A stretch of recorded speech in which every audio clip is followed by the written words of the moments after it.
Alright, this is Christopher Fox once again, and this is a request assigned for QJC. And the name of this video is Behind the Merits of Nikko Jenkins documentary. I have no idea what this is, but let's check it out, yo. Oh, is he a serial killer or something? Back off, Bob. Back up.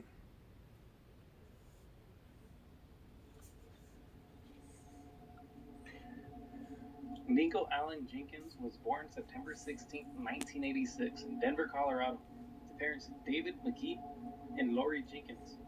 His father wasn't a big part of his life, and his mother, well, we'll get to her later. Nikko Jenkins was pretty much always a troubled kid. In 1993, at just the young age of 7, he brought a .25 caliber handgun to Highland Elementary School. It took them 4 years to accuse Jenkins of the crime. By the age of 11, he had already been accused of stealing 3 times. So bright. This was pretty much the last time Jenkins was ever free for a significant amount of time.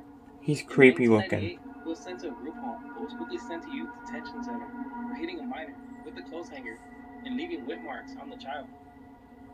Once Nikko was released from the detention center, he went to go live with his mother, but he was quickly sent right back for assaulting a kid with a knife. When Nikko had caused so much trouble, his probation was revoked in August 2001. He was sent to Youth Rehabilitation and Treatment Center, and 1 year later, he was sent to Omaha, and soon began threatening those around him. His own father, David McGee, wrote in court documents, "Nikko has threatened my life and pulled a sawed-off shotgun on me at my own home." Soon after, Nikko stole 2 cars at gunpoint. He's another shooter. He asked a 20-year-old woman for a ride. When she refused, Nikko jumped in her car with a shotgun and drove to 22nd Street and Grand Avenue. There, he ordered her to get out. In 2003, Nikko was sent back to prison for the robberies and wasn't released for a decade. The violence didn't end in prison. He was always in and out of the hole, once for assaulting a guard on Forlaw at his grandmother's funeral. Another was for starting a prison riot. He was disciplined on several occasions for his tattoos, attacks on other inmates, making weapons out of toothbrushes. Once Nikko had finally got out, a decade later, he reconnected with his family and a bunch of female admirers. I mean, this guy was getting letters left and right from women calling themselves his wife. Crazy, right? I mean, I guess some women want to know where their man's at all times. Nikko had also connected with a man in prison named Curtis Bradford. Bradford's family would always tell him to stay away from Nikko, but he wouldn't listen. Something, well, he later regret. Just 11 days after he was released from prison for carjacking, Nikko's killing spree began, and the first of his victims were Juan Pena and George Roos. On August 11th, just 8 days later, Nikko had killed once again, and this time it was his friendly man in prison, Curtis Bradford. Bradford had just posted a picture of them just hours before Nikko shot him in the head. It was later revealed that Nikko killed Bradford because his sister was convinced that he was responsible for shooting their house up. Wow, that's fucked up. Nikko pulled over a lady by the name of Andrea Kruger and shot her 4 times before stealing her car. Jesus. On August 30th, Jenkins was finally arrested, but not for the murders. He was arrested for making terroristic threats, but by then, they had so much evidence against him. Realize I got Nikko Jenkins? You don't realize that? I got Nikko Jenkins. I got you. We need that. I got your DNA at the murder scene. I got your DNA in the car. Sure. I got the weapon. I got Nikko Jenkins. I don't need to make. I don't care about it. I just want other people are involved in what the hell happened out there and why. I know who, I know what, I know when, I know where. And then when I talked to you earlier, you were saying stuff about carjacking. Once Nikko was arrested, it was later revealed that his family played a huge part in all 4 of the murders. Nikko's sister, Erica Jenkins, and cousin, Christine Bordos, acted as prostitutes to lure Juan Pena and George Roos in. At first, it was supposed to be just a robbery, but Nikko had other plans. And fast forward 10 days later, Erica Jenkins, Christine Bordos, and now Nikko's uncle, Warren Leverett, were looking for a car to steal and found Andrea Kruger on her way home from work. Oh my God. Warren hopped out of the car and ordered Kruger to get out. And And once she This guy did, is he was insane. shot at 4 times before stealing her car. I mean, his own mother, Lori Jenkins, played a huge role in purchasing Nikko's ammunition used to kill 3 of the 4 victims. Even after Nikko had killed Juan Pena and George Roos, all Nikko's mother had to say was, "Did you at least get money?" I mean, just look at their family tree. Do we Nothing get but money? blood. Fuck. Once Nikko was in jail, he got a hold of a blade and started slicing 666 on his face. I mean, he even sliced the middle of He's his a tongue, crazy making it look like a fucker, snake, man. smearing blood Crazy all over people the out wall. here.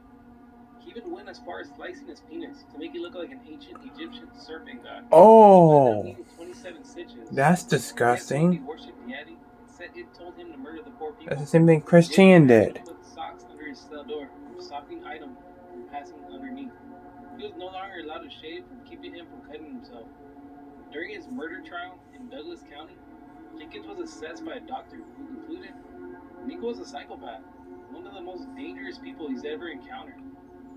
On August 19, 2004, Nikko filed a lawsuit against the state Stop of looking Nebraska at me, you piece of shit. $24.5 million for wrongfully releasing him from prison, stating his claims of hearing voices from a pulpit were repeatedly ignored. I mean, this guy was crazy. He would blame the correctional officers for his 4 murders.